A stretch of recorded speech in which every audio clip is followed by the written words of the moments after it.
shoulder rehabilitation and prehabilitation exercises. So a couple of notes before we get started.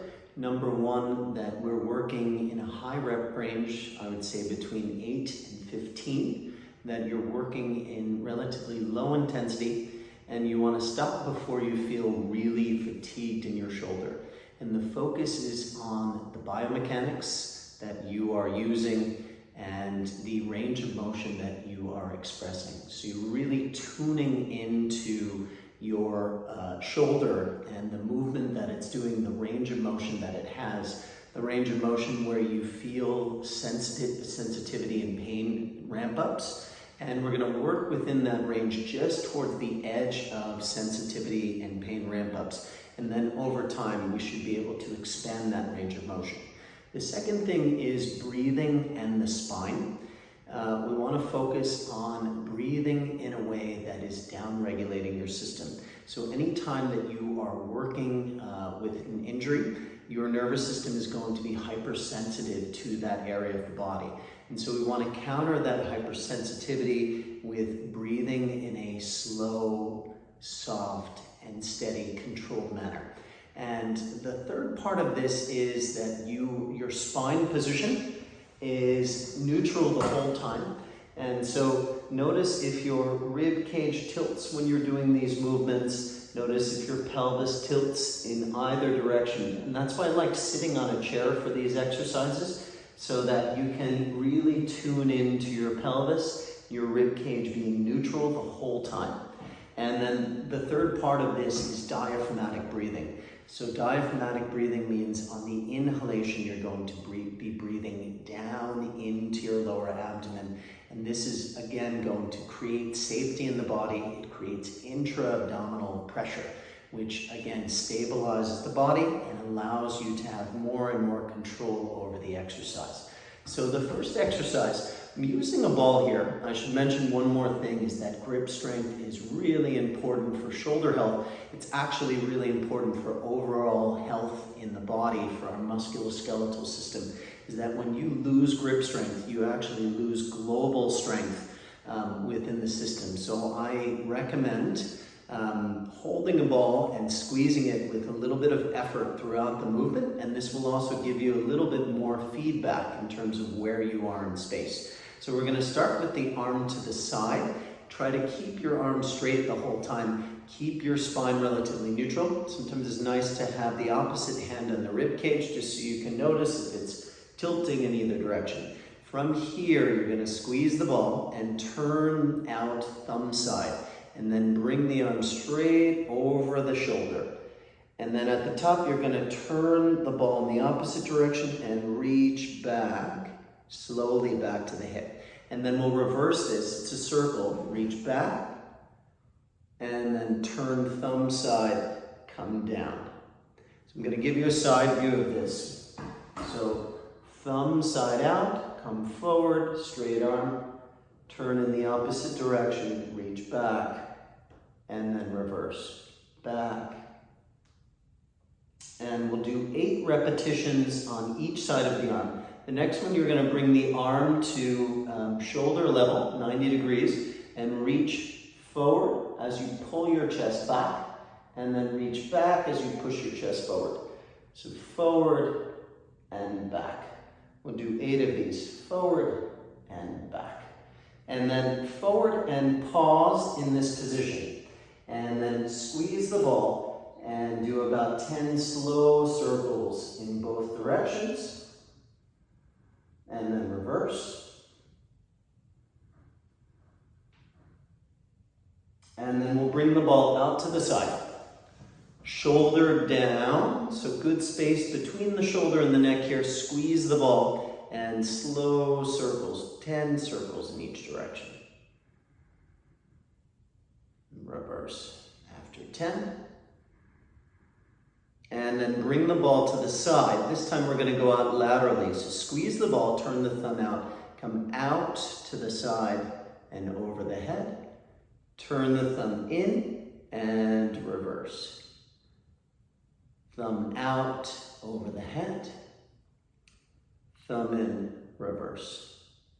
And we'll do 8 of these, and then you're going to switch and do on the other side. So again, hand on the rib cage, spine neutral, breathing down, squeeze the ball, turn the thumb out, come up, reverse directions as you reach back, and then come back up, and thumb out as you come forward. Again, 8 of those, and then from there, I'm going to bring the arm and shoulder distance. You're going to reach forward as you draw the chest back, and then pull back as you draw the chest forward. So 8 of these, and then you'll pause at the end here, squeeze the ball, slow circles, reverse 10, and then out to the side. Squeeze the ball, slow circles, and reverse 10 of those. So next we'll focus on the scapula. And again here, be active with your hands. So once you put your hands on the ground, pull your fingers back to your palms. Really grip the floor like you're trying to squeeze it. You're going to let your chest lower down. Look here for bent elbows. Keep your elbows straight. So this is just the shoulder blade. And then chest up. And then push back actively into a child's pose position. Try to push down into the outer part of the hand. And then come forward. Again, chest down, chest lifts, push through the outer hand, and come back actively. We'll do 8 of those. If you find those relatively easy, you can do this in plank.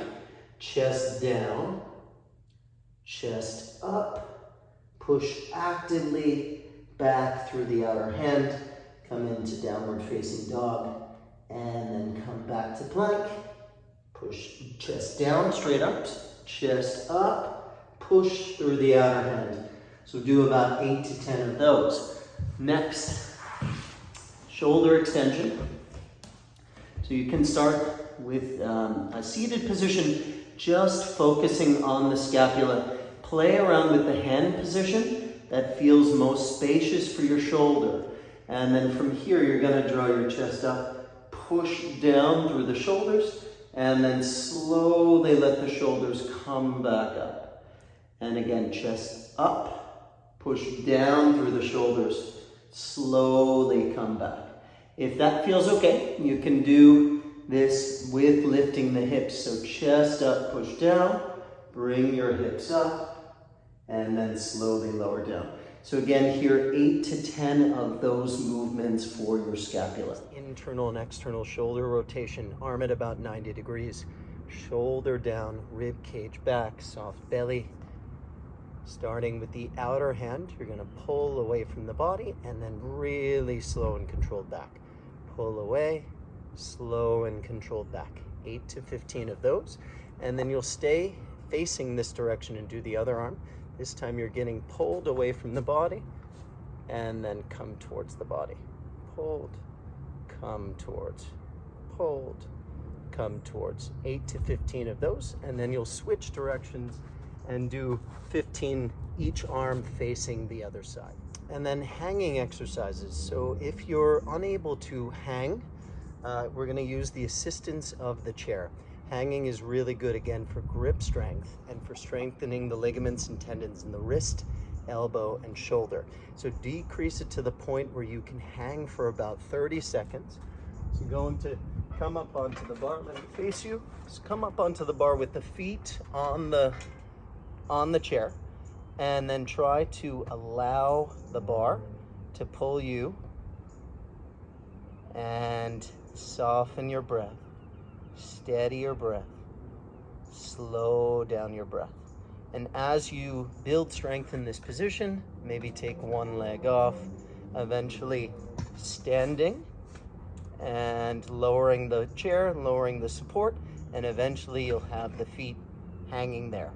One other movement that you can work on here is to go from this dead hang where my shoulders are up and pull straight down, keeping the arms straight, come down really slow, and again, pull straight down. So if you're doing the hanging exercise, aim for about 30 to 60 seconds of passive hanging, breathing soft, steady, and slow. If you're doing the scapular pull down, then aim for about 8 to 15 repetitions, really slow, really controlled.